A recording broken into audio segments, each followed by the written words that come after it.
Hello everybody, how are you all? This is Abdul Sattar and you are watching English with Sattar. आज हम future indefinite की passive voice करने वाले हैं. इससे पहले मैं प्रेजेंट इंडेफिनिट और पास्ट इंडेफिनिट पर भी वीडियोस बनाकर पैसिव वॉइस पर आपके साथ में शेयर कर चुका हूं. राइट. अगर आपको वो वीडियोस देखनी है या बेसिक इंग्लिश ग्रामर पर कुछ और वीडियो देखनी है तो डिस्क्रिप्शन में जाकर मैंने लिंक डाले हुए हैं, वहां पर जाकर आप देख सकते हैं. हम ये जो पैसिव वॉइस की सीरीज है वो कंप्लीट सीरीज करेंगे, यानी जितने टेंसेस की पैसिव वॉइस बनती है वो सारे टेंसेस की पैसिव वॉइस बनाकर मैं वीडियोस आपके साथ शेयर करता रहूंगा. इस वीडियो में भी आखिर तक बने रहिएगा. अगर आप ये चाहते हैं कि आपका जो बेसिक कॉन्सेप्ट है पैसिव वॉइस का वो क्लियर हो जाए और जिंदगी में फिर कभी आपको जरूरत ना पड़े कहीं पर रेफर करने की, कहीं ट्यूशन पढ़ने की, कहीं किताब में देखने की, तो आप इस वीडियो में आखिर तक बने रहिएगा, क्योंकि मैं कोई भी पहलू इसमें छोड़ूंगा नहीं जो हमसे छूट जाए. ऐसी इसमें कोई बात नहीं रहेगी और मैं इसमें थॉरोली हर वो पहलू, हर वो बात आपके साथ डिस्कस करने वाला हूं. Right. So here we go. जैसा कि मैंने पहले भी आपको बताया था कि ये जो हमारी ग्रामर की यूनिट होती है ट्रांसफॉर्मेशन, ये उसी का हिस्सा है. ट्रांसफॉर्मेशन का मतलब होता है, ट्रांस कहते हैं बदल देना और फॉर्म कहते हैं आकार को. यानी कि सेंटेंस को आप बदल देंगे लेकिन उसके मीनिंग को बिल्कुल भी चेंज होने नहीं देंगे. हमें उसके मीनिंग को बदलने से रोकना होता है. तो उसी के एक ये हिस्सा है पैसिव वॉइस. ये ट्रांसफॉर्मेशन का ही बेसिकली एक हिस्सा है. राइट. इसमें जो पहला रूल है वो ये है कि इसमें सब्जेक्ट की जगह तो हम रखते हैं ऑब्जेक्ट. यानी कि जहां पर सब्जेक्ट आता है वहां पर हम क्या रखेंगे? ऑब्जेक्ट. और ऑब्जेक्ट की जगह रख देंगे हम सब्जेक्ट. और ये देखिए ऑब्जेक्ट की जगह हम रख देंगे सब्जेक्ट. ये इसका फर्स्ट वेरी इंपॉर्टेंट रूल है. This is the first very important rule of passive voice कि जहां पर सब्जेक्ट रखा जाता है वहां पर हम ऑब्जेक्ट को रख देते हैं और जहां पर ऑब्जेक्ट रखा जाता है वहां पर हम सब्जेक्ट को रख देते हैं. और इसका सेकेंड रूल है कि इसमें हम V3 यानी कि वर्ब की थर्ड फॉर्म का इस्तेमाल करते हैं. ये जो दो रूल्स हैं, जो 8 टेंसेस हैं जिनकी पैसिव वॉइस हम बनाते हैं, कौन कौन से हैं वो 8 टेंसेस? क्या आपके याद हैं? इससे पहले भी जो वीडियो मैंने बनाई थी मैंने आपको बताया था. एक बार फिर बता दूं.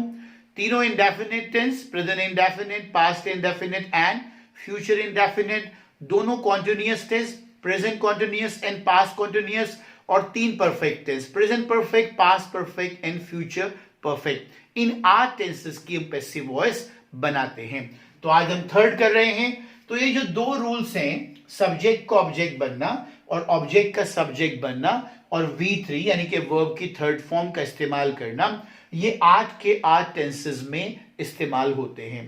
These are the rules that are applied in all the tenses. बस जो तीसरा रूल है ये टेंस के साथ साथ बदलता रहता है. फ्यूचर इंडेफिनिट की जब पैसिव वॉइस हम बनाएंगे उस वक्त जो हेल्पिंग वर्ब इस्तेमाल करेंगे वो विल बी और शैल बी होगा. विल बी और शैल बी हम फ्यूचर इंडेफिनिट की पैसिव वॉइस बनाते वक्त इस्तेमाल करेंगे. आई होप इट इज क्लियर. ये आप देख सकते हैं इन रूल्स की, चाहे आप एक क्लिक ले लें या याद रखें या नोट कर लें, because I am going to rub it. अब इसी चीज को हम समझते हैं सेंटेंसेस की मदद से. ये जो रूल्स मैंने लिखे हैं इसमें पहला सेंटेंस हम लिखेंगे कि he will read a novel. He will read a novel. वह एक नॉवल, वह एक उपन्यास पढ़ेगा. He will read a novel. Will यानी कि ही के साथ विल आता है फ्यूचर इंडेफिनिट में. अब जो फर्स्ट रूल है जरा उस पर ध्यान दीजिएगा. ये तो हमारा सब्जेक्ट है, ये इसमें हेल्पिंग वर्ब है, ये इसमें मेन वर्ब है और ये इसका ऑब्जेक्ट है. वह एक नॉवल पढ़ेगा यानी नॉवल उसके जरिए पढ़ा जाएगा. नॉवल को हम शुरू में ले आएंगे. A novel. A novel. हमारे पास जो हेल्पिंग वर्ब्स हैं वो मैं यहां पर भी लिख देता हूं, वो है विल बी और शेल बी। यानी कि जो हमारा ये सब्जेक्ट बनेगा ना, अब जो ऑब्जेक्ट था अब सब्जेक्ट बन गया, हम इसके अकॉर्डिंग रखेंगे इनमें से ढूंढकर, विल बी या शेल बी। तो यहां पर तो विल बी ही आएगा, will be, a novel will be. और रीड की थर्ड फॉर्म रेड, स्पेलिंग वही होती है लेकिन बोला इससे रेड जाता है। और ही को हम चेंज कर देंगे बाय हिम में। अगर ही होता है तो वो बाय हिम में चेंज हो जाता है। यहां पर भी लिखा है मैंने, ही को बाय हिम में, कहीं पर शी हो तो बाय हर में, वी हो तो बाय अस में, दे हो तो बाय देम में, आई हो तो बाय मी में, कोई नाम है मान लीजिए राम है तो बाय राम में, और यू है तो बाय यू में। इसको हम इस तरह चेंज करते हैं, ठीक है। तो ये सेंटेंस हमारा फर्स्ट सेंटेंस बन गया है, he will read a novel will be read by him. Is it clear? इसका हम नेगेटिव बनाएंगे, वह नॉवल नहीं पढ़ेगा, तो he will not read a novel. He will not read a novel. अगर इस तरह का सेंटेंस आ जाता है हमारे पास एग्जाम में, तो हम क्या करेंगे, अ नॉवल को शुरू में लाएंगे, सब्जेक्ट की जगह ऑब्जेक्ट। अब तक तो सब्जेक्ट ये था, लेकिन अब ऑब्जेक्ट हमारा सब्जेक्ट बन गया। A novel will not be, और वर्ब की third form red by him. ये जो विल और बी है ना, ये यहां पर तो साथ साथ आया विल बी, लेकिन अब ये साथ साथ नहीं आएगा, इसके बीच में नॉट आ गया। A novel will not be read by him. Is it clear? अब इसका थर्ड बनाते हैं, क्या वह नॉवल पढ़ेगा, विल ही रीड नॉवल, क्या वह एक नॉवल पढ़ेगा। तो यहां विल है तो हमारे पास क्या है, हमारी विल ही है, विल, और ही की जगह क्या, a novel, will a novel, और यहां पर रखेंगे बी। देखिए विल और बी साथ साथ नहीं आया, विल और बी के बीच में ये सब्जेक्ट आया है, विल अ नॉवल बी, और वर्ब की third form red by him, question mark. Is it clear? इसके बाद एक और सेंटेंस बनाते हैं, will he not read a novel, क्या वह एक नॉवल या उपन्यास नहीं पढ़ेगा। तो will a novel not be read by him. Will he not read a novel, will a novel subject था तो उसकी जगह अब सब्जेक्ट ये आ गया, क्योंकि सब्जेक्ट की जगह हम ऑब्जेक्ट लाते हैं। Will a novel not be, not था क्योंकि, तो not be read by him. एक बनाते हैं WH वर्ड से, how will he read a novel, वह एक उपन्यास कैसे पढ़ेगा। तो how will a novel, how तो हाउ की जगह ही रहेगा, विल यहां पर हमारे पास भी, विल अ नॉवल और बी आ गया, be read by him. How will he read a novel, how will a novel be read by him. अभी हमने इतने सारे सेंटेंस क्यों बनाए? यू वुड बी सरप्राइज, हो सकता है आप सोच रहे हो कि ये मैंने सारे के सारे सेंटेंस क्यों बना दिए। पैसिव वॉइस के बेसिक कॉन्सेप्ट को समझने के लिए ये जरूरी है कि हम हर तरह का सेंटेंस एक बार बनाकर देखें, क्योंकि in examination we may come across any sort of sentence. Affirmative भी दे सकते हैं बनाने के लिए, नेगेटिव भी दे सकते हैं बनाने के लिए, इंटरोगेटिव भी दे सकते हैं बनाने के लिए, इंटरोगेटिव नेगेटिव भी दे सकते हैं, और WH वर्ड से, कभी हाउ से, कभी वाई से, कभी वेन से भी सेंटेंस एग्जाम में आ सकता है। तो हमें सभी तरह के सेंटेंसेस को बनाना आना चाहिए। इससे पहले कि हम अलग अलग तरह के सेंटेंसेस की प्रैक्टिस करें, यानी कि इंडिविजुअली, हमें एक ये पैटर्न जो है, यानी कि इसमें सभी तरह के सेंटेंस हमने कवर कर लिए हैं, इनको बनाना आना चाहिए। आप चाहें तो इसके पिक एक ले सकते हैं, you can take the pick of it. ये बेसिक कॉन्सेप्ट है। अगर आपने ये सब बना लिए तो फिर आगे भी आप बनाते चलेंगे। आप इसकी पिक ले सकते हैं because I am going to rub it.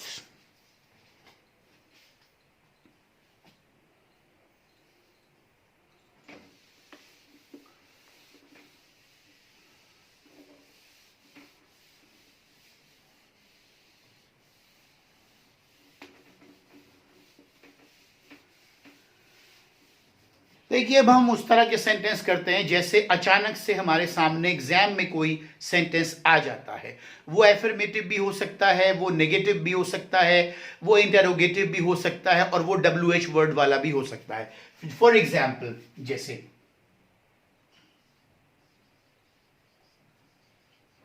They will help us, वे हमारी मदद करेंगे। For example the sentence is this. तुम कैसे बनाएंगे इसको? सब्जेक्ट का ऑब्जेक्ट, ऑब्जेक्ट का सब्जेक्ट, अस। ये ऑब्जेक्ट है अस, लेकिन जब ये सब्जेक्ट बनेगा तो ये हो जाएगा वी। और हेल्पिंग वर्ब क्या होते हैं पैसिव वॉइस के? विल बी और शेल बी। ये मैं फिर लिख देता हूं, विल बी और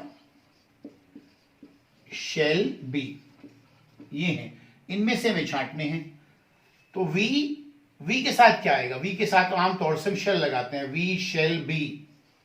और हेल्प की थर्ड फॉर्म हेल्प्ड, और दे का by them. We shall be helped by them. Is it clear? और देखते हैं,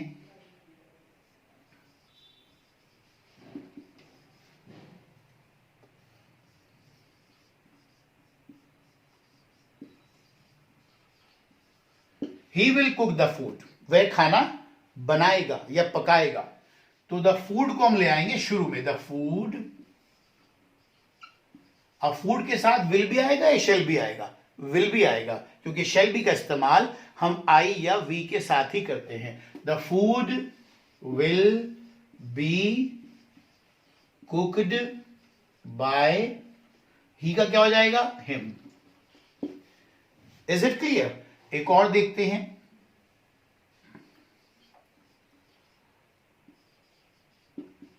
she will not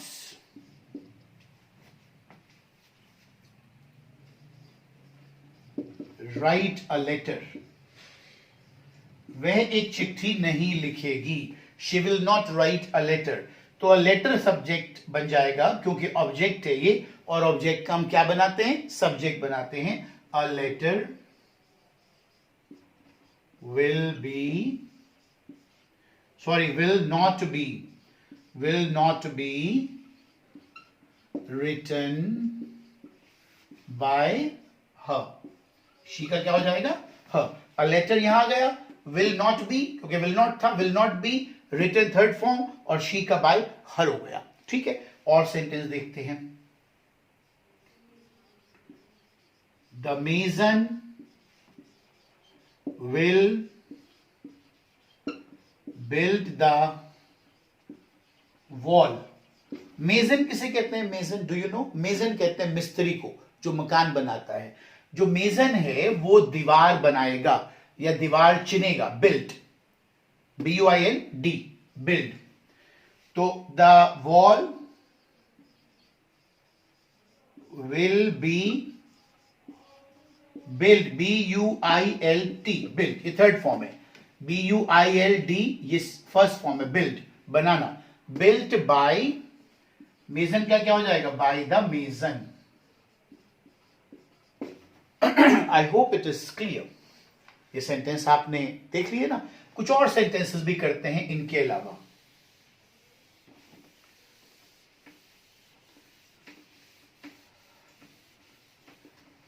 देखिएगा, how will you solve this sum. Sum कहते हैं सवाल को, हाउ कहते हैं कैसे, कैसे आप इस सवाल को हल करेंगे। इसकी बननी है पैसिव वॉइस, क्वेश्चन मार्क। तो हाउ तो अपनी जगह रहेगा, हाउ विल के बाद हम सब्जेक्ट की जगह क्या रखेंगे? ऑब्जेक्ट। हाउ विल दिस सम, और उसके बाद बी, और सॉल्व की थर्ड फॉर्म सॉल्व्ड, और बाय यू, यू का रहेगा बाय यू। जैसे कि यहां पर भी लिखा हुआ देखिए, यू का बाय यू रहता है, and question mark. Is it clear? एक और देखते हैं,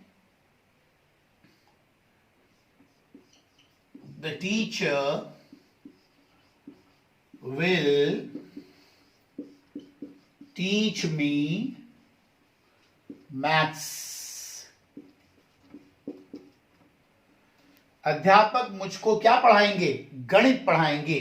तो मी आ गया ना ऑब्जेक्ट, इसको मी को शुरू में ले लेंगे, आई। अब आई के साथ आप क्या रखेंगे? विल बी और शेल बी। आई के साथ हम रखते हैं shall be, I shall be. Teach की third form taught, I shall be taught maths by the teacher। Is it clear? इसके बाद एक और सेंटेंस देखते हैं, why will they insult you?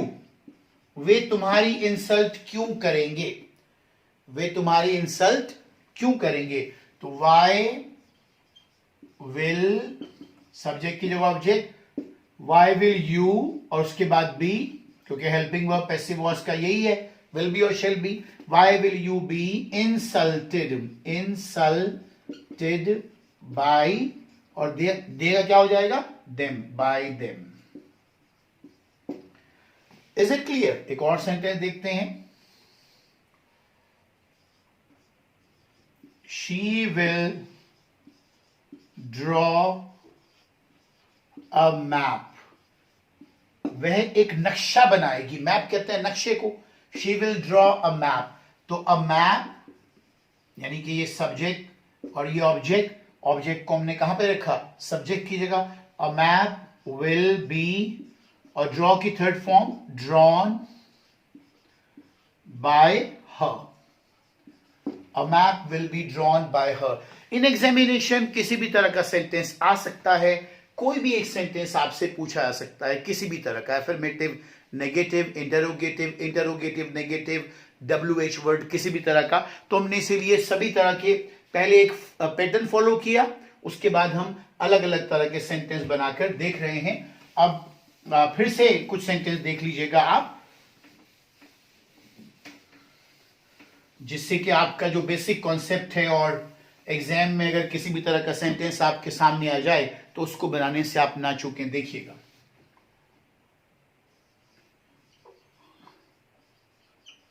when will she invite you? वह तुमको आमंत्रित कब करेगी? वह तुमको आमंत्रित कब करेगी? तो when will, सब्जेक्ट को ऑब्जेक्ट, यू, बी, और इनवाइट का इनवाइटेड वर्ब की थर्ड फॉर्म बाय हर। ठीक है, और देखिएगा, the police will catch the robber. Police डाकू को पकड़ लेगी। रॉबर कहते हैं डाकू को। तो the robber will be, catch की थर्ड फॉर्म क्या होती है? Caught by the police. ठीक है, एक और देखिएगा, विच पेन will you purchase? तुम कौन सा पेन खरीदोगे? विच पेन विल यू परचेज? तो विच पेन को हम अलग अलग नहीं करेंगे, इस पे ध्यान रखना है, विच पेन साथ ही रहेगा, विच पेन विल बी, और परचेज की थर्ड फॉर्म क्या होती है? Purchase, purchased